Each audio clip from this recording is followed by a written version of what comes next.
In this lesson, I'm going to show you how to collect information that you can then analyze using the Intuiface Charts and Dashboard feature or exporting to third-party analysis tools.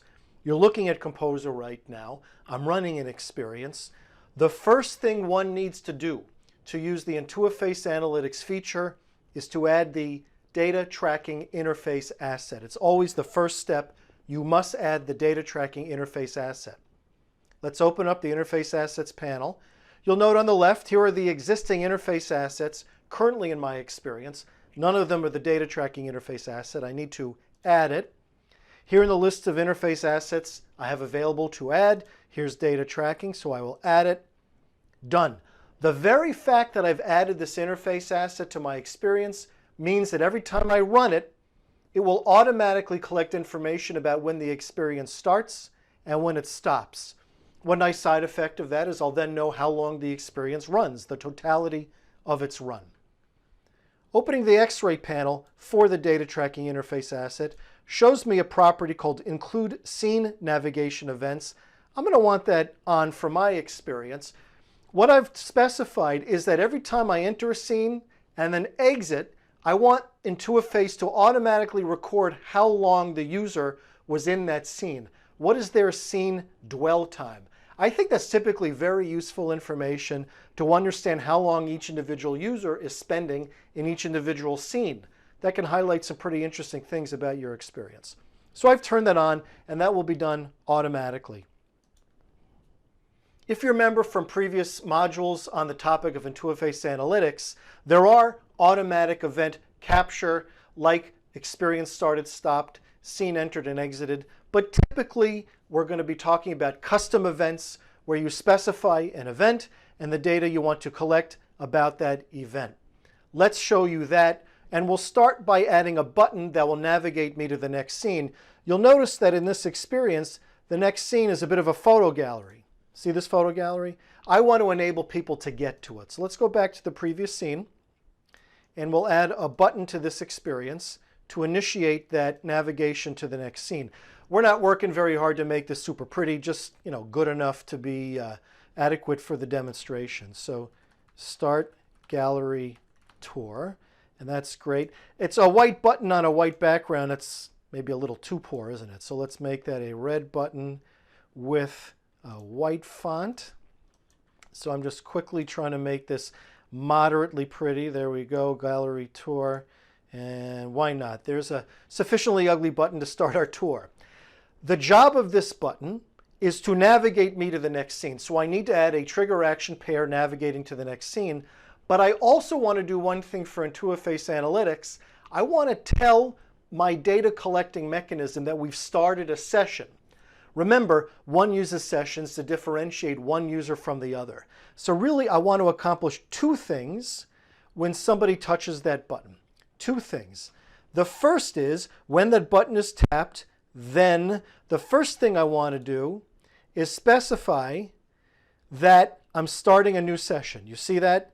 When that button is tapped, then record the fact that I'm starting a new session. I can give it a custom session ID by leaving that blank. Intuiface will create a very large random hexadecimal number to act as the session ID. That is to make sure that no two sessions have the same ID. It will be easy to differentiate one from the other. So I could give it a name, but I'm not. It's sufficient to know that that ID is going to be random and different from every other session. That's fine. One other action, because remember, from the user's perspective, the goal of that button is to navigate to the next scene, right? So scene, navigation, go to the scene named, and it was called Track Interaction Events. That's what it was called, Track Interaction Events.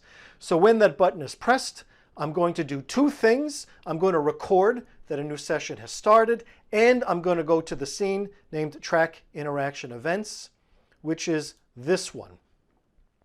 Here we have our photo gallery.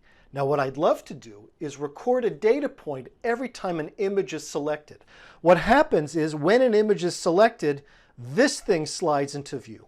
It slides up and is populated with information about the photograph that was selected. I want to record for analytics what image was selected every time it's touched, so I can tell using analytics what are the most popular photos, What are the least popular photos? The question is, what's the event? How do we identify that event? Well, if I open the scene structure panel, you'll notice that this thing right here is a representation of this asset grid of images. That's this thing right here that says photo list dash rows. If you're not familiar with interface assets, this might be a little foreign to you. Take my word for it. This little thing on the left right there represents this dynamic list of photos that is coming from, in this case, an Excel spreadsheet. You can see that here on the left where my mouse is. This little lightning bolt represents the action of somebody selecting an item in the list. If I hover my mouse, it'll show all of the different actions that occur when an item is selected. Let's get a closer look. When an item in the photo gallery is tapped, then all of these things happen. Essentially what's happening is information about that photo are being pushed into that little template at the bottom of the gallery that then moves into view. So it's changing the image in that little thing, it's setting all the text in that little thing, and then moving it into view. That's what's happening here. I want to do one other thing. I want to record that a particular photo was selected. So we will add another action. And let's make this a little easier to see. Interface assets, data tracking, log event. See log event? That's the big one. That's when we specify an event I care about has occurred and I want to collect information about that event. On the right, I'm being asked, well, what do you want to call this event? In the drop-down list are event names already used in this experience, like photo scene. I could type anything I want. I don't have to use those. It just happens to be I used them in the past, and I'm perfectly fine with it. So the name of the event is photo scene, which is nice, but we haven't collected data yet.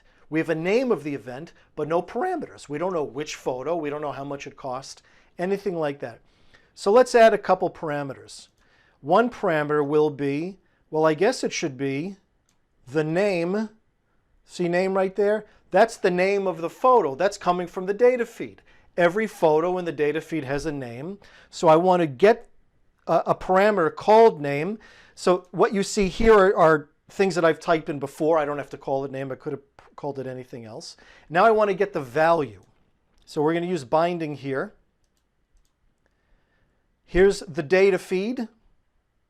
And now I'm grabbing, in this case, the artwork name. I'm taking the artwork name from the selected photo and putting it into a parameter I'm calling name. One more parameter, maybe we'll worry about the cost. How much does it cost? So we can call it price. I could have called this cost. I could have called this amount. Whatever I want, I'm calling it price. And then we'll use the same binding mechanism to get the price and feed it into this data point. So every time a photo in the gallery is selected, that little template moves into view, filled with information, and under the covers, a single data point is created. It's called photo scene. It has two parameters, name and price. The user never sees that happen, but in fact, that's what's happening under the covers. You can extrapolate from what we just discussed how to create data points for any event. You specify the event, you generate a data point, you give that data point a name, you assign a set of parameters, and through binding, grab those parameter values for the upload to the data hub. It's really not hard once you get used to it.